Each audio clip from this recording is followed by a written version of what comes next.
Hey, what's up everyone, Morey Croson here, and today we're going to be going over the keys of maximizing the vertical jump, and we're going to start the video right now. This is the newest edition of the Performance Lab.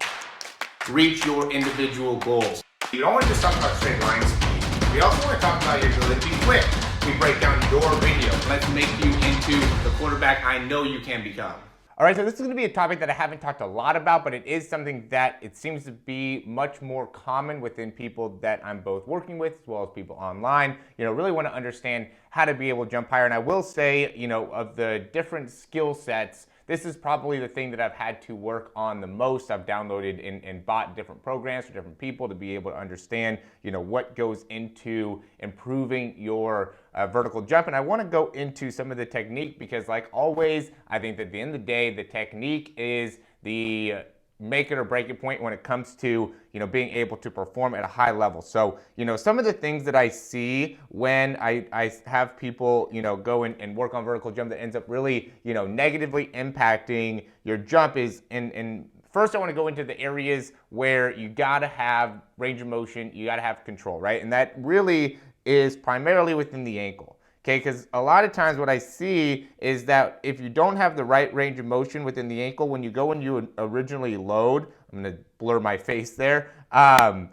When you originally load, you end up going, and if you don't have the right range in that ankle, you'll collapse within that foot, right? So you don't want to end up losing your stability within that leg. You have to be able to have a good, knee bend and ankle bending capabilities in order to jump high, okay? And so if you don't have the necessary range of motion within the ankle, then you'll see yourself collapsing with the ankle, collapsing with the knee, which is really something that can negatively impact your ability to jump high. Okay, another big thing is you got to be able to understand your stretch shortening cycle, right? So all of us are going to be different in how much we're going to, load into our hips, right? Some people get lower when they go down here. Some people go and really end up being, not loading very much into their body. So it just ends up being, something that is dependent on you. And most importantly, though, when you're going through this load, you want to be, and you can see I kind of do like a little bit of a hop here, but you really want to be pushing down hard into the ground. So I'm really trying to, with all of my force, push my legs downwards into the ground so then I could rebound back up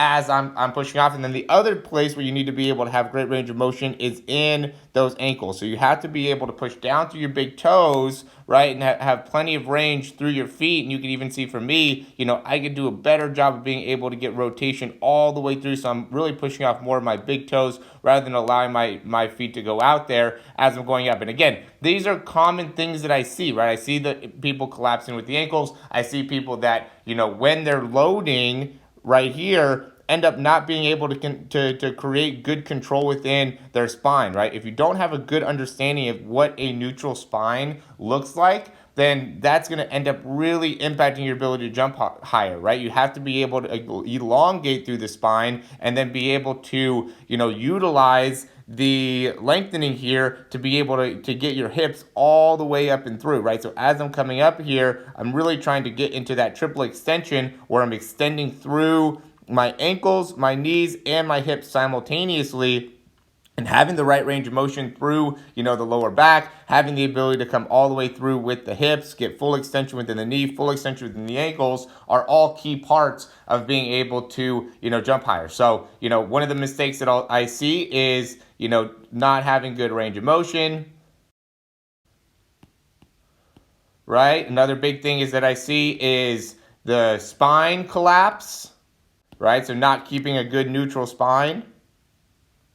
Okay, another thing that I see is lack of ankle extension. Okay, and the point here is, and the reason I'm making this video is because it's like this, just like sprinting, just like throwing, just like anything that comes to performance, it is something you can get better at. Right? This is something that you can improve in. So don't think that, because you're not great at jumping right now, that you're not going to be great at jumping. Yeah, there's a lot of people that are gifted, but, I was thinking about it this morning. There's probably for every, one player at, Alabama or Georgia or LSU, playing football, there's probably 10 or 15 guys that had the same type of talent that couldn't get there. Or, taking it into basketball, for every one player that plays for, Duke or Kentucky or, UCLA, there's probably, 15, 20 guys that had the talent to get there, but didn't develop themselves adequately to be able to actually play on that biggest stage. And even more so when it comes to NBA players, right? Or MLB players or NFL players. So the point is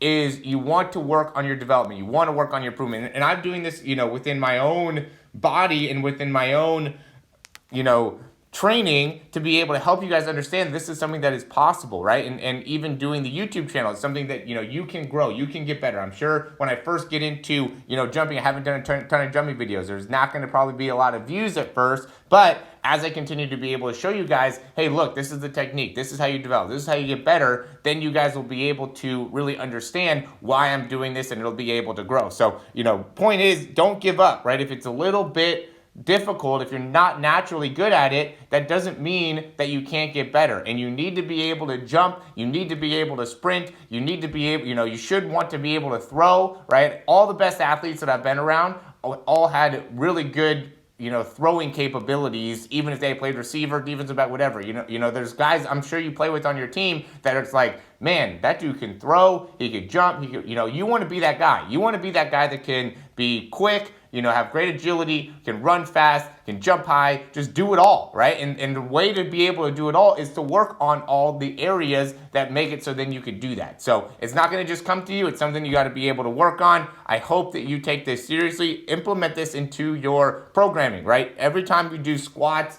do jumps with it. Every time you do deadlifts, do jumps with it. Every time you do any lunges, do jumps with it. Implement jumping into your programming and it'll help you become a better athlete and it'll make it so you can generate more power. Unless, of course, even if you want to be an Olympic squatter, I would still recommend, every time that you go and do squats, that you do jumping with it, because it'll just improve your overall power in general, but especially if you want to be an athlete, definitely do that. So check out some of the programs down below. As always, thanks for watching. Click that thumbs up down below in order to like the video, subscribe if you want to get more information just like this. We'd love to be able to have you as one of our subscribers. And if you have any questions, comments, or recommendations, leave those down below. Thanks for watching. We'll talk to you soon.